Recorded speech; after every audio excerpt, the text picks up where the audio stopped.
અમદાવાદના ચાંગોદરમાંથી પ્રતિબંધિત નશાકારક કફ સિરપ સાથે પોલીસે 2 આરોપીને ઝડપ્યા। મેટોડા ગામના ચુનરાવાસમાંથી ગેરકાયદે કફ સિરપનું વેચાણ થતું હોવાની પોલીસને બાતમી મળી હતી।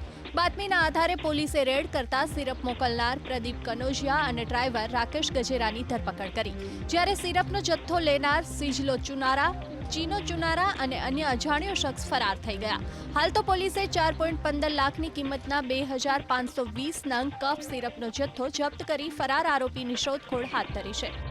અમદાવાદના ચાંગોદરમાંથી પ્રતિબંધિત નશાકારક કફ સિરપ સાથે પોલીસે 2 આરોપીને ઝડપ્યા। મેટોડા ગામના ચુનરાવાસમાંથી ગેરકાયદે કફ સિરપનું વેચાણ થતું હોવાની પોલીસને બાતમી મળી હતી।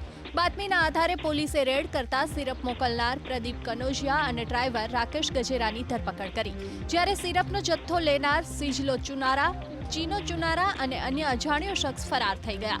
હાલ તો પોલીસે 4.15 લાખની કિંમતના 2520 નંગ કફ સિરપનો જથ્થો જપ્ત કરી ફરાર આરોપીની શોધખોળ હાથ ધરી છે।